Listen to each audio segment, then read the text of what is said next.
الحمد لله الذي رفع خلقه درجات وميز بين الخبيث والطيب بدلائل المحكمات والسمات، وأشهد أن لا إله إلا الله وحده لا شريك له، وأشهد أن محمدا عبده ورسوله. Amma ba'du. Bismillahirrahmanirrahim. Segala puji bagi Allah Subhanahu wa ta'ala yang telah memilih secara khusus hambanya dengan sebaik-baik pilihan dan menjadikan mereka seperti matahari yang memancarkan sinar terang. Dengan sinar itu dapat menghidupkan kegelapan hati yang gersang. Mereka itulah orang-orang lurus yang terpercaya seperti yang telah dijanjikan oleh Allah Subhanahu wa ta'ala. Salawat dan salam kita haturkan sebagai penghormatan kepada sang kekasih yang maksum Sayyidina Muhammad, pemimpin para rasul dan keluarganya yang suci, serta para sahabat dan tabi'in. Amma ba'du. Ini adalah sekilas ringkasan daripada biografi Sahibul Hol Al-Qutub Al-Arif Billah Al-Habib Saleh bin Muhsin Al-Hamid. Semoga Allah memberikan manfaat dan barokahnya di dunia dan di akhirat. Amin, amin, amin ya rabbal alamin. Beliau Habib Saleh lahir di Kherba Bakarman Wadi Ahmad, yaitu sebuah desa di Hadramaut Yaman pada 17 Jumadil Ula tahun 1313 Hijriah, bertepatan pada tahun 1895 Masehi. Ayah beliau Habib Muhsin bin Ahmad Al-Hamid terkenal dengan sebutan Al-Bakri Al-Hamid. Beliau seorang yang soleh dan ulama yang sangat dicintai dan dihormati masyarakat dimanapun beliau berada. Ibundanya adalah seorang wanita solehah bernama Aisyah dari keluarga Al-Abud Ba'umar dari Masyaikh Al-Amudi, dan nasabnya masih tersambung dengan Sayyidina Abu Bakar As-Siddiq. Habib Saleh mulai mempelajari Al-Quran dari seorang guru yang bernama Syekh Said Bamudhij di Wadi Ahmad. Dikenal sebagai seorang yang soleh yang tiada henti-hentinya berzikir kepada Allah Subhanahu wa ta'ala. Sedangkan ilmu fikih dan tasawuf beliau pelajari dari ayah beliau sendiri, yaitu Habib Muhsin bin Ahmad Al-Hamid. Saat Habib Saleh berusia 26 tahun, atau ketika itu bertepatan dengan tahun 1921 Masehi, ia memutuskan berhijrah ke Indonesia bersama Syekh Fadli Saleh Salim bin Ahmad Al-Ashkari. Perjalanan hijrah ini membuatnya sempat singgah di Gujarat, India, lalu berlabuh di Jakarta. Habib Saleh sempat tinggal beberapa hari di Jakarta dan berkeliling mengunjungi para ulama-ulama yang ada di Jakarta. Mendengar Habib Saleh dari di Jakarta, sepupunya yang bernama Habib Muhsin bin Abdullah Al-Hamid yang telah lebih dulu berhijrah meminta Habib Saleh untuk mengunjungi kediamannya di Lumajang. Selama di Lumajang, Habib Saleh menggunakan waktunya untuk mempelajari bahasa dan budaya masyarakat setempat, khususnya dalam berbahasa Jawa. Habib Saleh juga kemudian menikah dengan warga Tempeh, Lumajang, dan membangun rumah di sana. Habib Saleh berdakwah keliling dari desa ke desa di Lumajang sampai 12 tahun lamanya, sebelum akhirnya memutuskan pindah ke Tanggul. Suatu ketika datanglah ilham Rabbaniyah kepada beliau untuk melakukan uzlah, mengasingkan diri dari gemerlap duniawi dan godaannya, menghadap dan bertawajuh kepada kebesaran Sang Pencipta. Dalam khalwatnya, beliau senantiasa mengisi waktu-waktunya dengan membaca Al-Quran, bersolawat dan berzikir mengagungkan asma Allah Subhanahu wa ta'ala, dan hal itu berlangsung selama lebih dari 3 tahun. Hingga suatu hari datanglah Al-Qutub Al-Azim wal Ghawth Al-Kabir Habib Abu Bakar bin Muhammad As-Saggaf, seorang ulama terkemuka yang berdomisili di Gresik, yang kemudian memerintahkan Habib Saleh untuk mengakhiri masa khalwatnya dan memintanya datang ke Gresik. Sesampainya di Gresik, Habib Abu Bakar memberikan Habib Saleh mandat dan ijazah dengan memakaikan jubah imamah dan sorban hijau sebagai penanda status kewalian yang diembannya, sekaligus meminta Habib Saleh untuk segera menunaikan ibadah haji. Sepulangnya dari ibadah haji, Habib Saleh memulai aktivitas dakwahnya dengan mendirikan musola di kediamannya. Aktivitas pengajian juga mulai dilakukan selepas asar, mengkaji kitab khususnya kitab An-Nasaihud Diniyah karya ulama Hadramaut Habib Abdullah bin Alwi Al-Haddad. Habib Saleh juga menghidupkan musola dengan pembacaan zikir dan wirid yang biasa diajarkan oleh kalangan ulama Hadramaut tempatnya berasal. Diceritakan oleh seorang anak angkat serta murid kesayangan beliau almarhum Habib Muhammad bin Hud As-Segaf bahwa ketika manusia berduyun-duyun datang kepada Habib Saleh berkata kepadanya, "Wahai anakku, ketika di dalam khalwat aku merasakan ketenangan batin, di mana aku banyak membaca Al-Quran dan kitab Dalailul Khairat yang berisi salawat dan salam kepada Sayyidi Sadat sallallahu alaihi wasallam. Aku juga bertemu dengan Rasulullah yang memancarkan sinar di wajahnya yang mulia." Di antara karomah daripada karomah Habib Saleh, kata Habib Saleh, "Du'ai yasbiqul barq." Du'ai yasbiqul barq. Doaku mendahului kilat yang menyambar. Dikisahkan, suatu waktu beliau sedang berjalan bersama Habib Ali bin Abdurrahman bin Abdullah Al-Habsyi Kuitang, Jakarta. Hendak berkunjung ke kediaman Habib Ali di Bungur. Saat melintasi sebuah lapangan, beliau melihat banyak sekali orang berkumpul untuk melakukan sholat istisqa di Jakarta. Lantaran saat itu dilandau kemarau panjang. Habib Saleh pun berkata, "Biarkan aku yang memohon hujan kepada Allah Subhanahu wa taala." Tak berselang lama setelah Habib Saleh menengadahkan tangannya ke langit, awan mendung datang dan hujan pun turun dengan derasnya atas berkat Habib Saleh bin Muhsin Al-Hamid. Kemudian diceritakan juga, yang mana cerita ini langsung disampaikan oleh Kiai Haji Tajul Mafakhir, putra Yai Usman Al-Hisahaki. Pernah waktu itu di sebuah desa tersebar penyakit, yang mana efek samping dari penyakit itu adalah orang kalau kena penyakit ini di siang hari, maka sorenya langsung meninggal. Orang kalau kena penyakit ini di sore hari, maka malamnya langsung meninggal. Di tengah hiruk pikuk kegelisahan wabah yang menyebar ini, akhirnya ada seorang penduduk desa yang datang ke Tanggul membawa sebotol air agar didoakan oleh Habib Saleh bin Muhsin Al-Hamid. Habib Saleh mengambil air itu dan mendoakannya. Setelah Habib Saleh mendoakannya, atas izin Allah Subhanahu wa taala ia langsung sembuh dari penyakitnya. Berita kesembuhannya pun tersebar ke asantero desa dengan sangat cepat. Keesokan harinya, masyarakat desa sebanyak 3 truk datang ke kediaman Habib Saleh untuk meminta air barokah. Habib Saleh pun tentu sangat kaget dan bingung.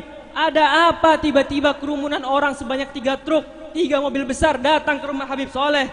Setelah mengetahui maksud kedatangan mereka, Habib Saleh memanggil perwakilan penduduk desa itu. "Begini saja, di desa kalian ada danau?" tanya Habib Saleh oleh perwakilan penduduk desa itu. "Ada, Habib." Lalu apa yang Habib Saleh lakukan? Habib Saleh mengambil secari kertas, menuliskan sesuatu, menggulungnya lalu berkata, "Ini kertas, lemparkan di danau kalian. Nanti masyarakat suruh minum dari situ." "Baik, Habib." Lalu mereka pulang dan melaksanakan apa yang diperintahkan oleh Habib Saleh, dan keajaiban datang. Semua penduduk yang minum dari air danau itu sembuh dan sehat walafiat atas izin Allah Subhanahu wa taala. Tidak ada satupun yang mati oleh penyakit mengerikan itu. Lurah desa sekaligus perwakilan yang tadi dipanggil oleh Habib Saleh takjub sekaligus penasaran apa yang ditulis di balik kertas itu oleh Habib Saleh. Ia lalu pergi ke danau dan mengambil lagi kertas itu. Ia membukanya dan coba membaca tulisan yang ada di dalamnya. Ternyata yang ditulis dalam kertas itu bukan rajah-rajah Arab, bukan tulisan-tulisan Arab. Di situ hanya terdapat sebuah tulisan yang berbunyi, "Selamat tinggal penyakit."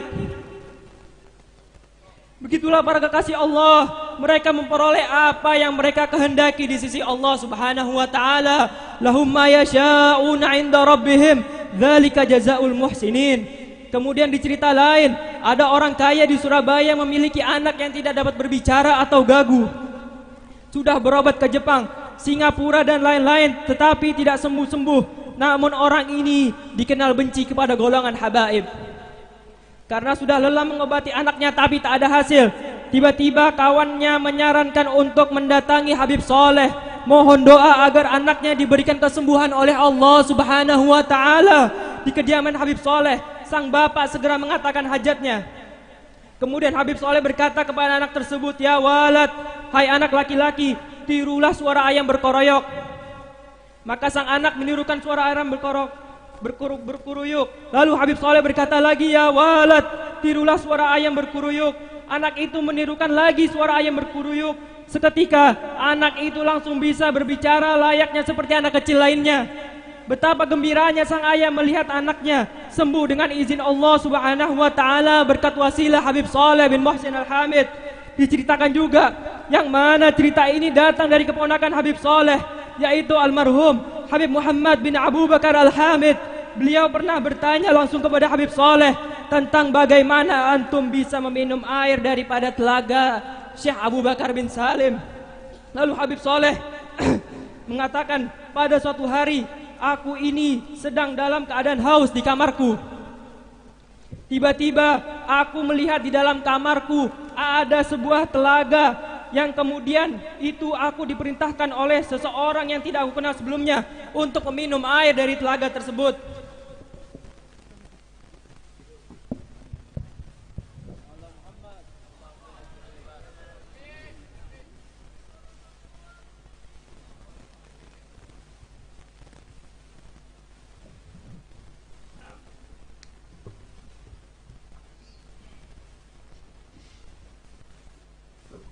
Diceritakan juga yang mana cerita ini datang dari keponakan Habib Saleh, yaitu almarhum Habib Muhammad bin Abu Bakar Al-Hamid.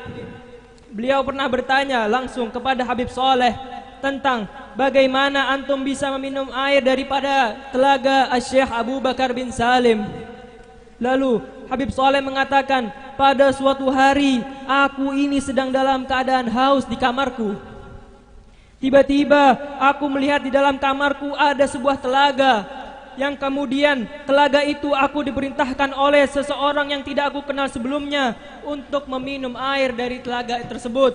Lantas aku pun meminum air dari telaga itu hingga perutku tidak mampu untuk menampungnya. Lalu aku berkata, Habib Saleh berkata, cukup, aku sudah tidak kuat lagi untuk meminumnya. Kemudian orang tersebut berkata kepada Habib Saleh, ya Saleh, apakah engkau tahu siapa aku? Aku tidak tahu, jawab Habib Saleh. Lalu orang itu berkata, aku adalah kakekmu Syekh Abu Bakar bin Salim. Sejak saat itulah Habib Saleh mendapat futuh dari Allah Subhanahu wa taala melalui wasilah Syekh Abu Bakar bin Salim, dan kedudukannya yang tinggi di hadapan Allah serta menjadi pemimpin para wali di zamannya. Nasihat yang paling sering beliau sampaikan adalah agar kita berbakti kepada kedua orang tua kita, menjaga sholat berjamaah 5 waktu, dan mengisi waktu kita antara maghrib dan isya dengan banyak membaca Al-Quran dan Rotibul Al-Haddad. Berikut beberapa pendapat habaib yang sezaman mengenai kepribadian Habib Saleh. Mereka mengakui keagungan derajat Habib Saleh dan kemustajaban doanya. Al-Habib Ali bin Abdurrahman Al-Habsyi, Kuitang, Jakarta mengatakan, wahai Habib Saleh, engkau adalah orang yang doanya selalu terkabul dan engkau sangat dicintai oleh Tuhanmu dan segala permohonanmu selalu dikabulkan. Dan berkata juga Al-Habib Abdul Qadir bin Ahmad As-Segaf, Jeddah, juga mengatakan sesungguhnya Habib Saleh ini adalah seorang Habib yang sangat agung dan kedudukannya amat tinggi serta martabatnya, dan dia doanya selalu terkabul dan sangat dicintai oleh Allah Subhanahu wa taala. Dari penuturan beberapa habaib yang sezaman dengan Habib Saleh menguatkan pendapat para pengikutnya bahwa beliau adalah orang yang sangat arif dan merupakan wali Allah Subhanahu wa taala, sehingga muncul keyakinan di kalangan mereka bahwa doa yang dipanjatkan oleh Habib Saleh akan dikabulkan karena derajatnya yang tinggi di sisi Allah Subhanahu wa taala. Menjelang kewafatannya, beliau sering mengatakan kepada keluarganya, saya minta maaf, sebentar lagi saya akan pergi jauh, yang rukun semuanya. Kalau saya pergi, jangan sampai ada permusuhan di antara kalian. Waliullah yang selalu doanya itu dikabulkan, wafat pada 8 Syawal dan dimakamkan hari Ahad 9 Syawal yang bertepatan dan bersamaan pada hari ini, hari Minggu 9 Syawal, pada tahun 1396 Hijriah atau pada tahun 1976 Masehi dalam usia 83 tahun.